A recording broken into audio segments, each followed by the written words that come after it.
All right. Welcome, everyone, and thank you for attending my Spotlight Series presentation. I'm really excited to share some of the findings of the review I conducted, as well as how we translated those findings into policy recommendations. So before I get started here, I will just briefly highlight what we'll be talking about today and go through the agenda here.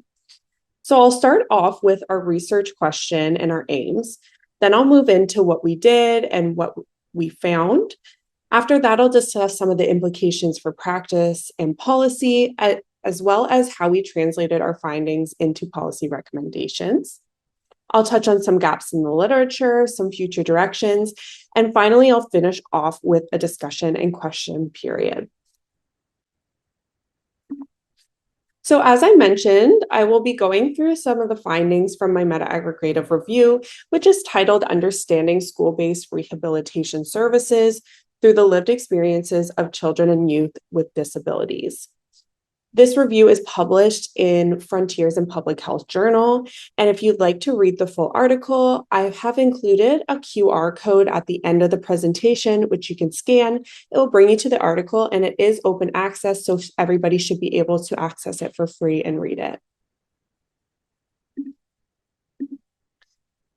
So starting off with our review question, did we want to discover through this research? So we asked the question, what are the lived experiences of children and youth with disabilities regarding the school-based rehab services they receive?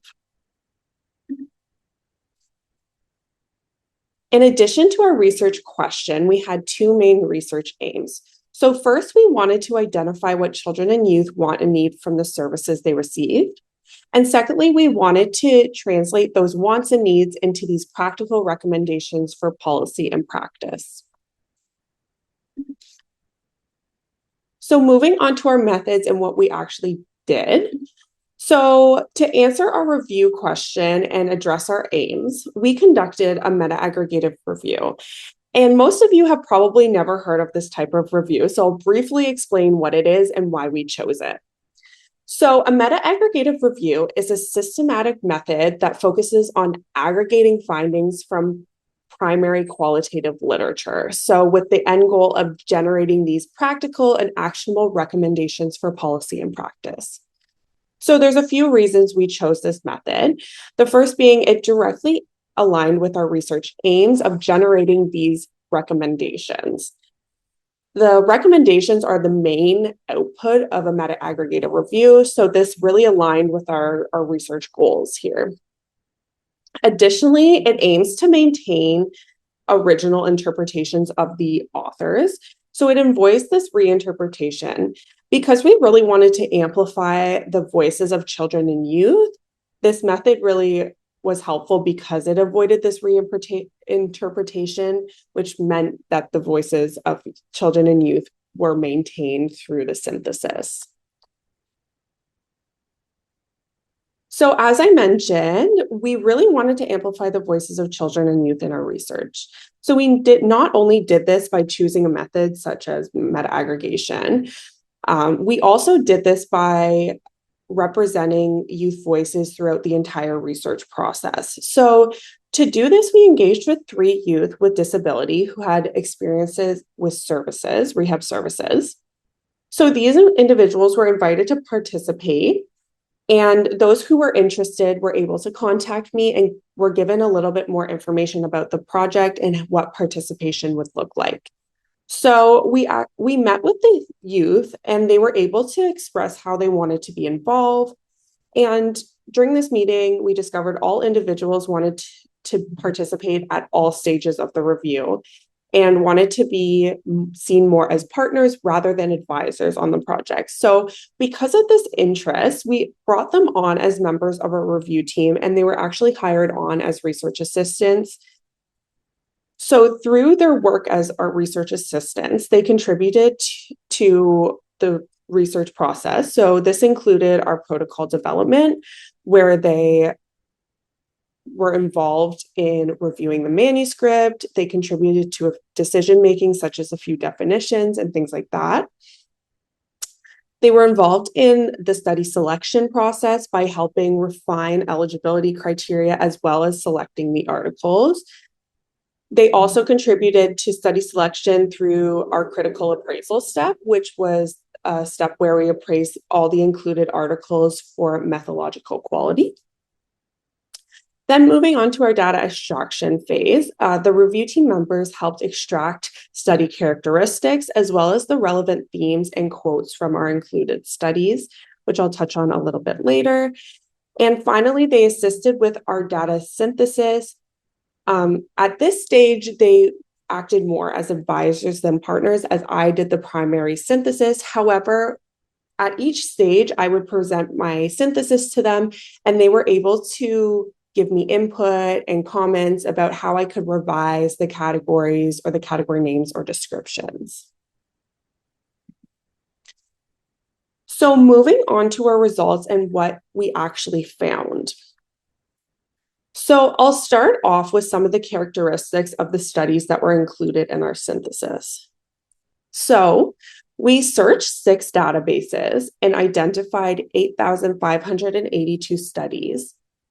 After study selection, we had 13 included studies in the final synthesis.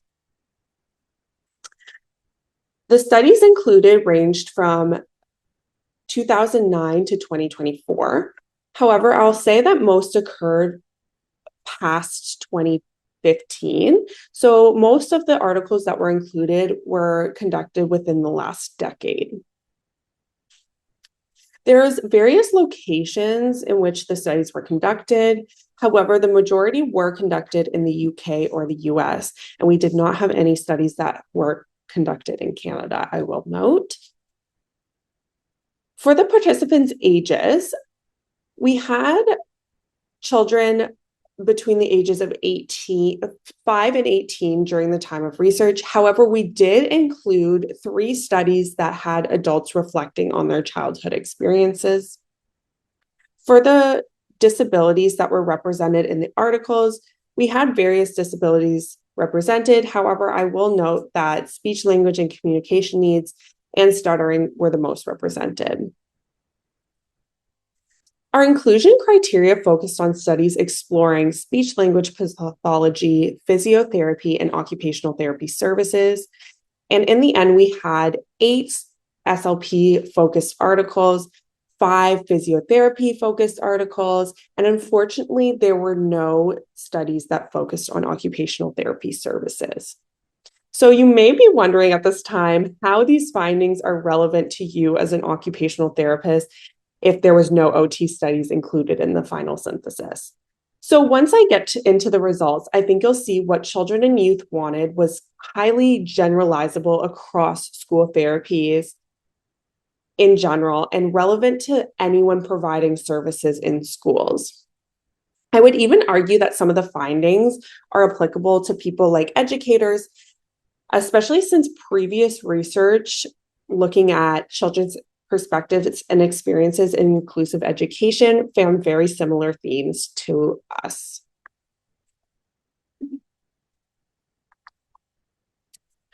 So moving on to our data synthesis stage, I'll briefly go over what we extracted and how we arrived at these final findings.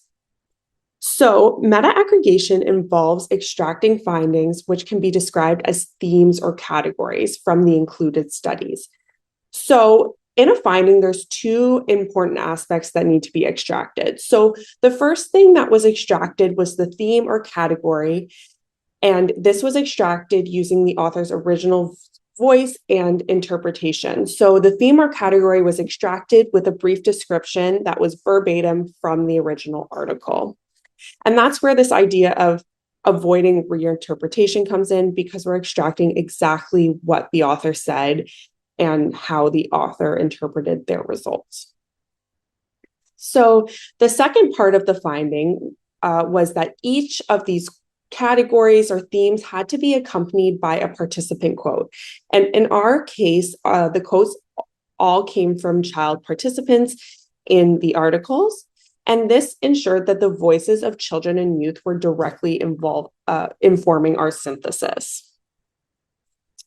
So after extracting these findings, we identified 52 findings from our 13 included articles that were relevant to our research question. I then synthesized those 52 findings into 14 categories, which can be described as groups of findings with similar meanings. And these categories are accompanied by a brief description. So this is where the review team members with lived experience came in, where I would present them with the categories I had grouped together, and they would give their input and comments and help me refine and edit those categories.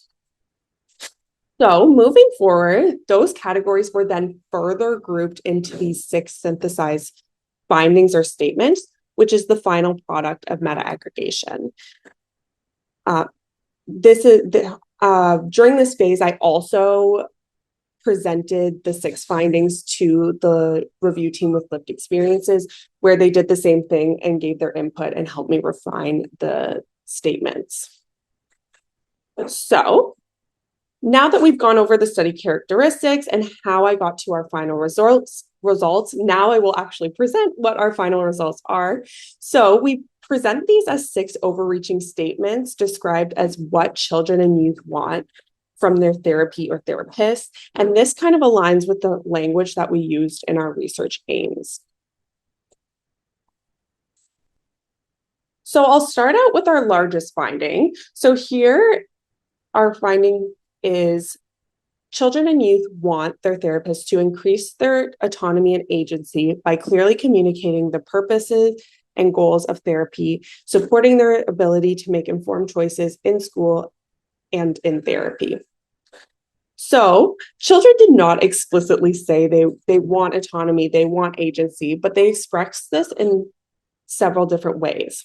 So they wanted choices in therapy. They wanted relevant information from their therapists and explanations about what they were going to do and why they were doing certain exercises, why they were in therapy. They also wanted their therapists to listen to their thoughts and preferences and ideas about what would work for them. Secondly, children and youth wanted their therapists to adopt a holistic approach, or sometimes referred to as a whole person approach, where therapists address individuals' thoughts, feelings, emotions, in addition to function. So children described wanting to be seen as more than just their disability and were frustrated with therapists who came in solely with the focus of fixing problems or fixing them. So they described growing up with disabilities as challenging and emotional at times, and they really looked to their therapists to acknowledge, understand, and work through these challenges with them. Children and youth want their therapists to be knowledgeable, supportive, empathetic advocates for their needs at school. So for many children, therapists were supportive adults within the school environment, and many described positive relationships with their therapists. However, some children described their therapists who lacked knowledge or were not empathetic. It really created a disconnect and negative therapy experiences. So in addition to that, children also expected their therapists to be advocates for their needs and accommodations at school, and advocate those to other school staff. So fourth here, children and youth want therapy to be individualized, relevant, enjoyable, and scheduled in a way that respects school routines, enhancing their participation in both therapy and broader school life. So children really wanted their therapy to feel relevant to them. They wanted it to be fun. They wanted it to be enjoyable. And if that was the case, they were more likely to be engaged in the therapy and have those positive experiences in therapy. Children also wanted their therapy to be scheduled in a way that respects school routines. So many described this anxiety around being pulled out during preferred activities such as gym or music or recess or things like that. And it really made them anxious about missing time with their peers or missing time participating in those things that they really enjoyed at school. So fifth, children and youth want their therapy to help them build skills and support social connection and make them feel included at school. So what was interesting here was children and youth had different views of participation than adults did. So adults often thought about participation in the terms of physical or academic participation at school. However, what was most important to children for participation was the social participation and learning how to navigate these social aspects of school. So social connection appeared in a few different ways in the included articles. So children and youth wanted to be like seen and heard and wanted to connect with their peers, and they wanted skills that helped them communicate and engage socially at school. The other way it showed up was they wanted this opportunity to connect with others who had similar lived experiences or similar disabilities. So in one of the articles, the individuals really wanted to be connected with others who stutter so that they could make friends with other people that stutter and who really understood who they were and their experiences.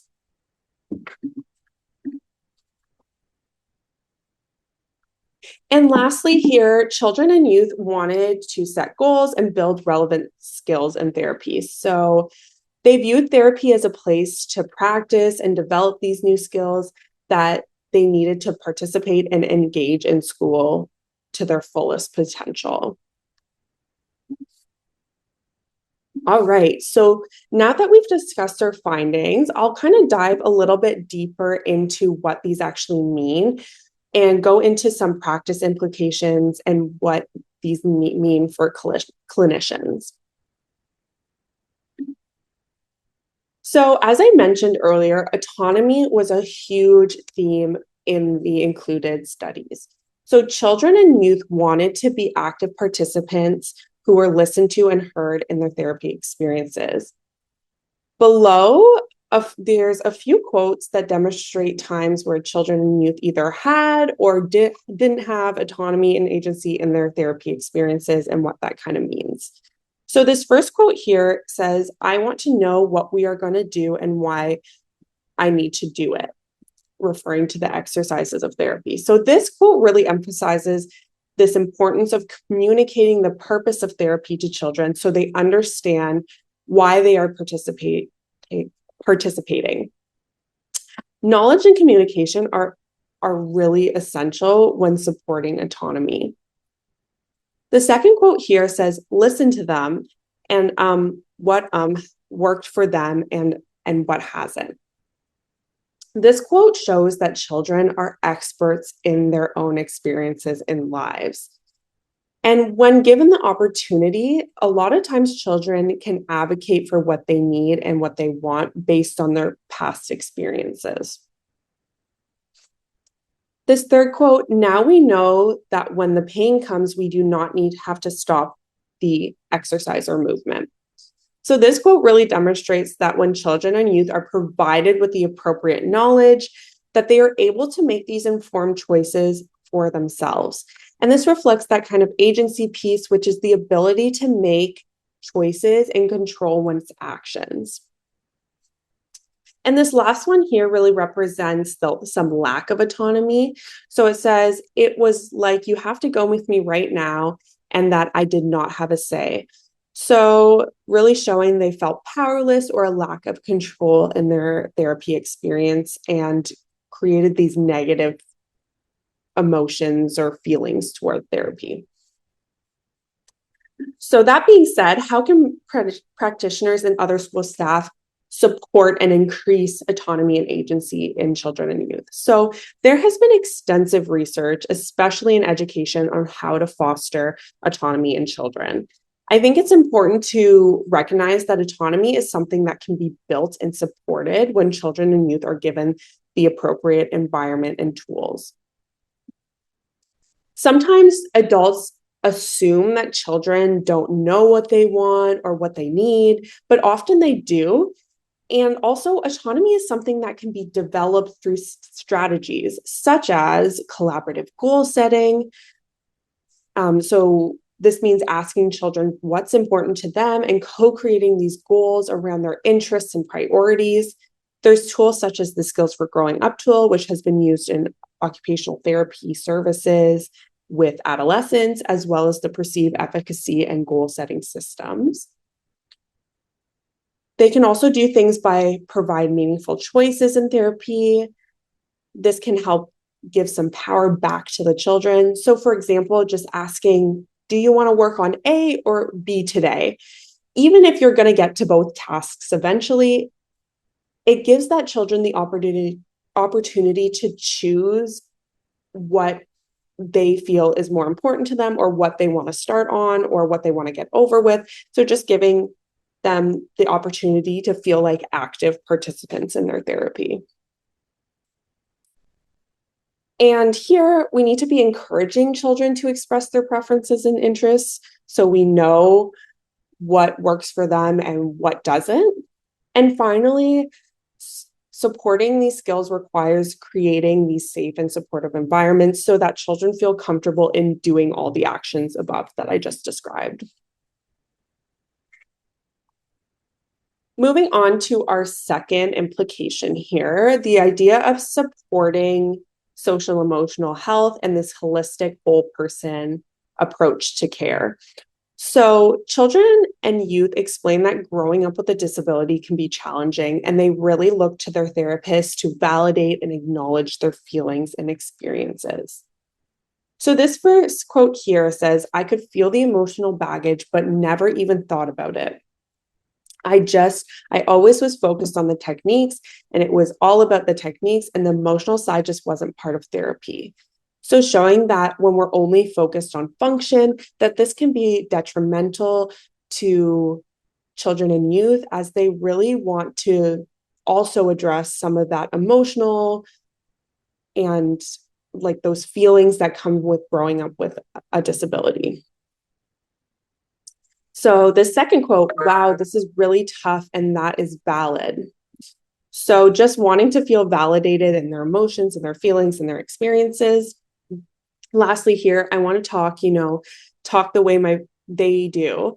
So they will listen and think I'm interesting. So this one demonstrates more of that social need of children and that desire to feel connected and accepted by their peers, and wanting to learn how to communicate and how to engage with those peers so they feel like a valued member of the classroom.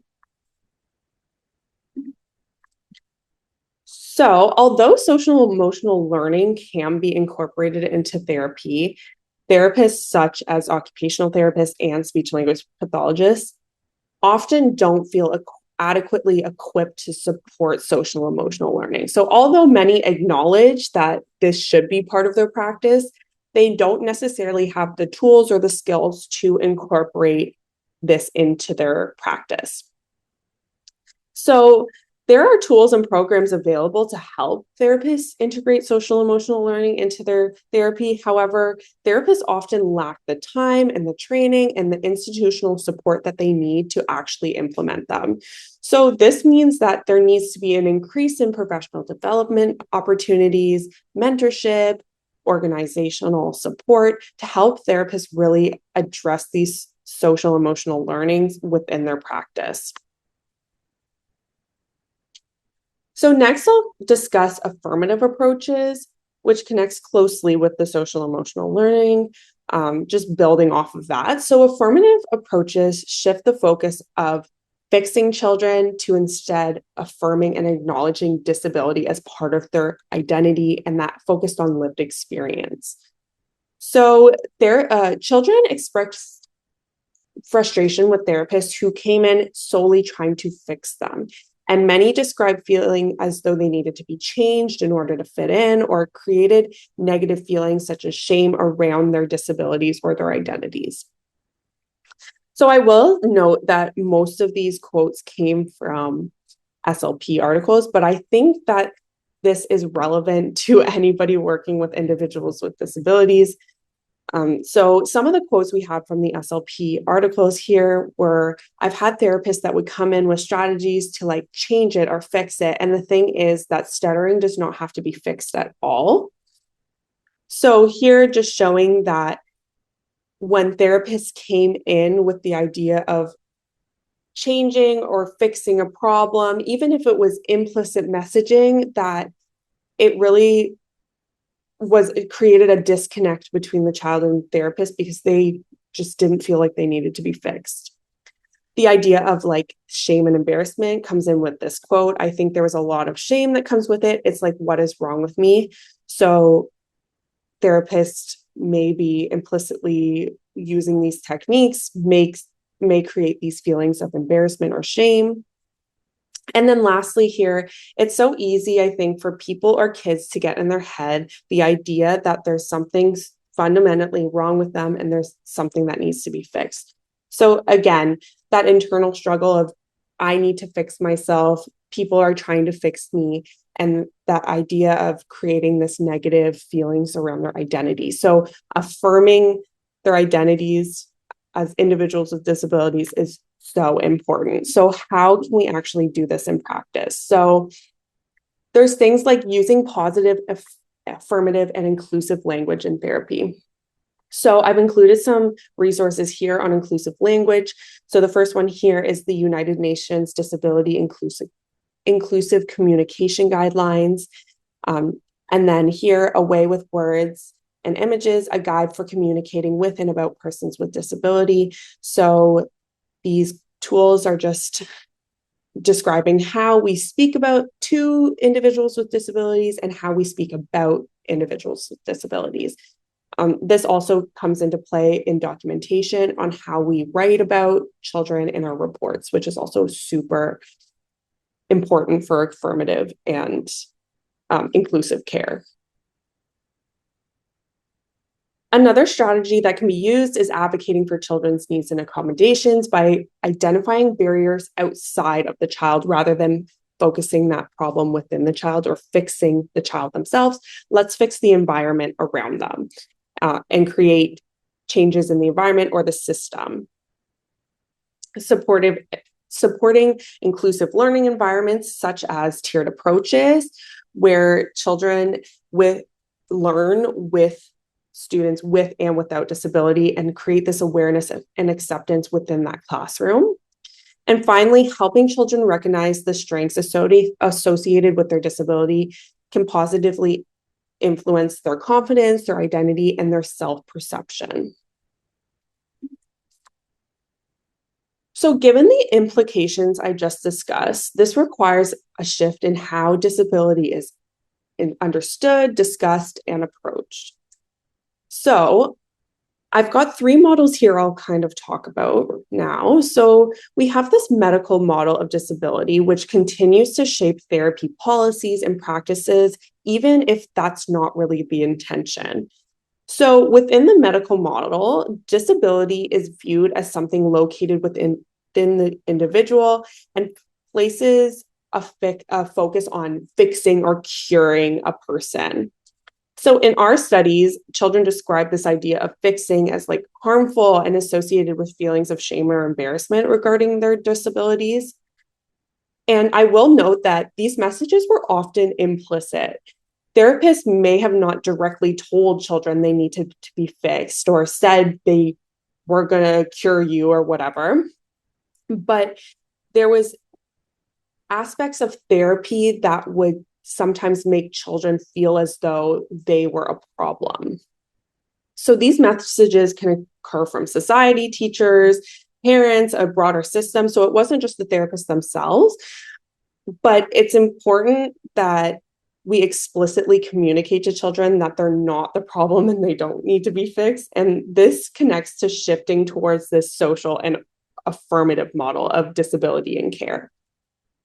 So here the social model views disability as a social construct where barriers are created within the environment and society and attitudes and stigma rather than within the individual themselves. So from this perspective, therapy might focus more on changing environments or expectations and supporting the individual rather than changing the individual. Additionally, there's this affirmative model of disability, which affirms disability as a positive aspect of identity rather than a deficit.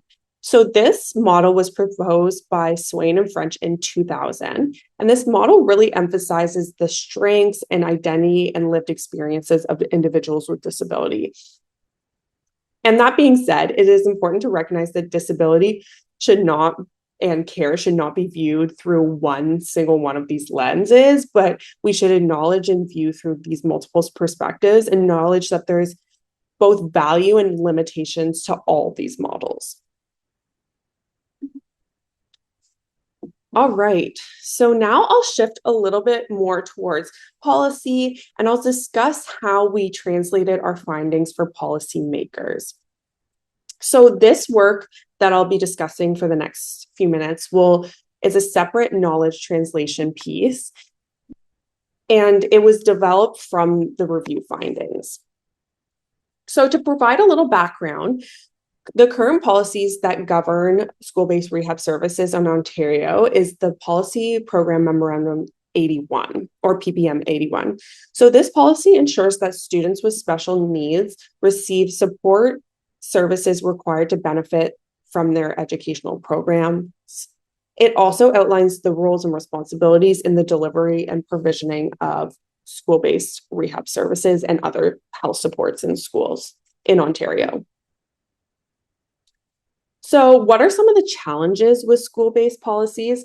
So these school-based policy services span multiple sectors, including education, health, social services, and this creates this challenge related to this cross-sector coordination because many institutions and stakeholders are involved with competing demands, different goals, and even different languages and how we talk about things. So as a result, there can be difficulty in policy alignments, collaboration, and actually implementing and sticking to policies. So that being said, what needs to change? So stakeholders have identified that PPM 81 is outdated and needs revisions to better reflect the needs of children, families, schools, and healthcare providers. So as I mentioned before, some of this language tends to be rooted in that biomedical model. And as we discussed in our findings, children seem to value more of this social and affirmative model of care, which is not reflected in our current policies. Other criticisms of the policy included outdated practices, such as not reflecting tiered models of service and maintaining a stronger focus on those individualized or pull-out models or services. So we need to engage with our stakeholders to ensure that we're updating our policies and making them more responsive, inclusive, and relevant to those that are directly affected by them. So where do we start? So moving forward, like I said, we need to be engaging with these stakeholders to learn what they need, what they want, and what needs to be updated in our policies regarding school-based rehab services. So how do we engage with stakeholders? So we should be using collaborative and participatory methods to collect these diverse perspectives and then use them to inform policy and practice. And I kind of touched on that third point. Once we get those perspectives, we need to be actually integrating them into policy and practice implications or policy updates to ensure that they're actually responsive and they're actually integrating what we need to change and what is going to benefit those that are affected by these policies. Lastly, it's not enough to just collect the evidence. We need to translate the knowledge that we learn into formats that are accessible to people that would benefit from them.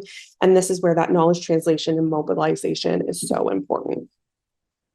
So as I mentioned, we can't just simply collect the evidence. We need to translate it, mobilize it, and get it to the people that need it and can use it. So what we did was we translated our findings into a policy brief for policymakers that govern school-based policies in Ontario. So a policy brief is a short document outlining a policy issue and provides evidence-informed recommendations for policy. And it's concise, non-academic, actionable, and targeted. So what did our brief look like?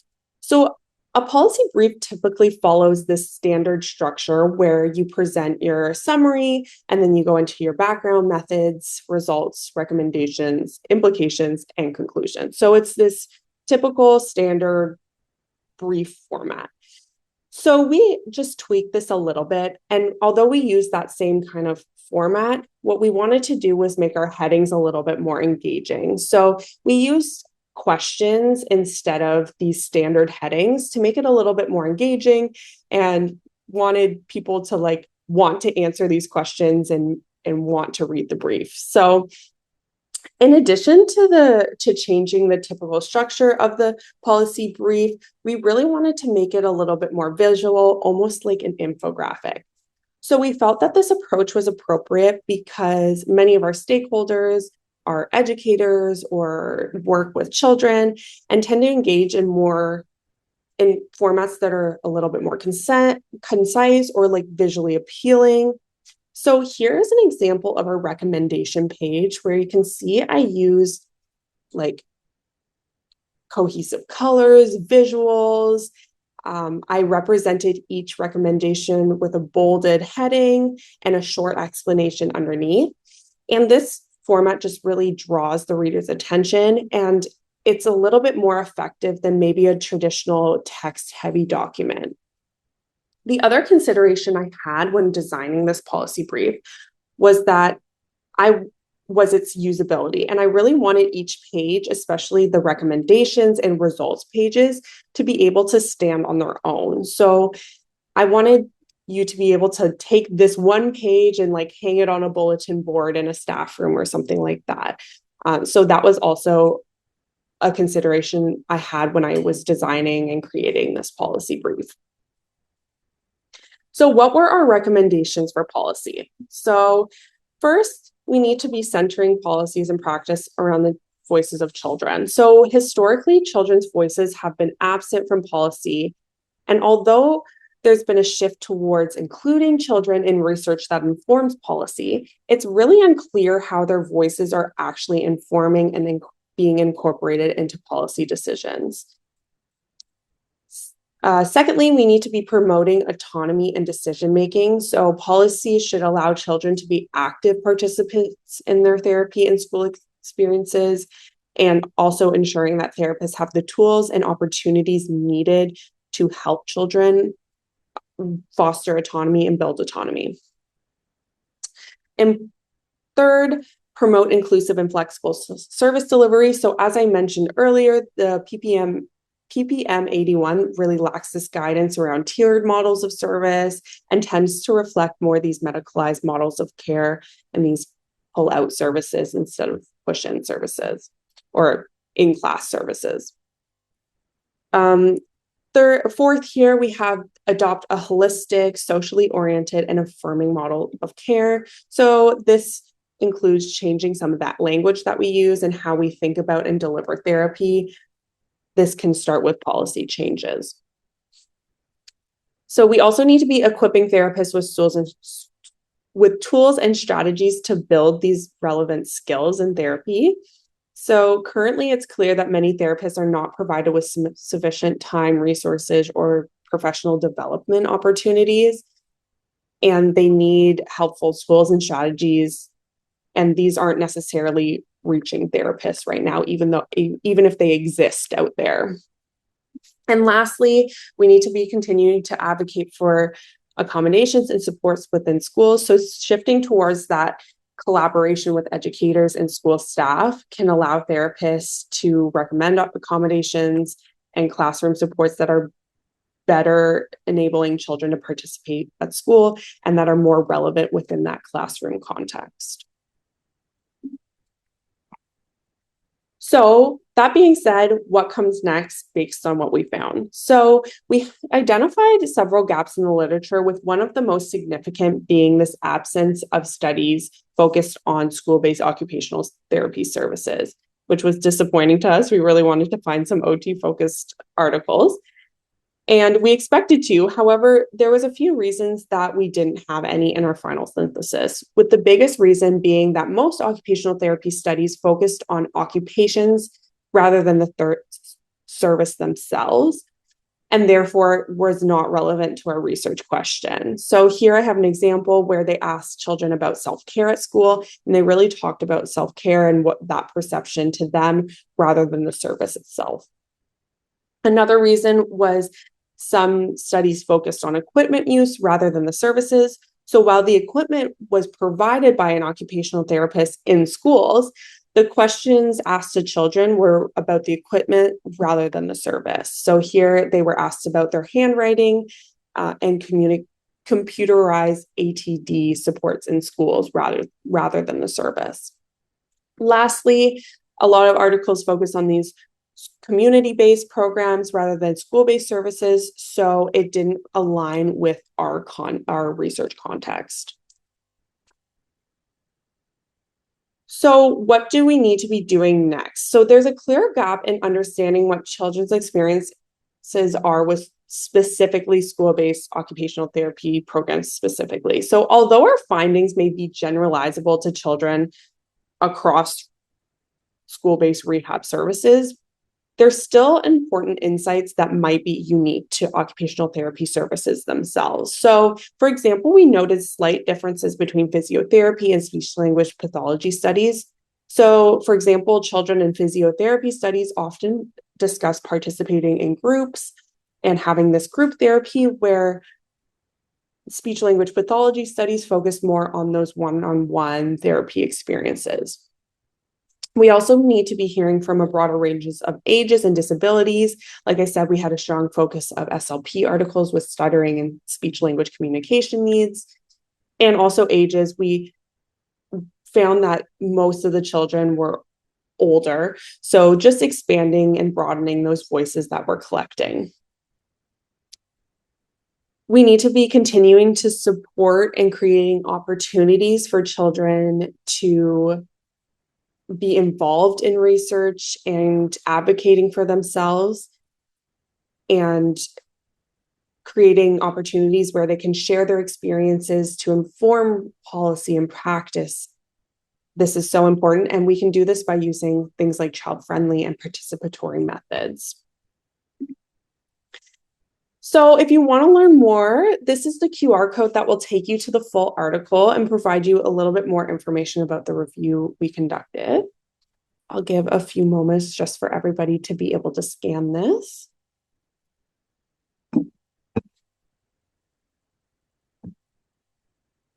Perfect. And I just wanted to thank everybody for coming today. After we stop recording, I'll open up the floor to some questions. And I've also provided my email here if you think of any questions later or just wanted to connect with me or don't feel like asking your question in front of everybody. Feel free to contact me at this email. Thank you so much again.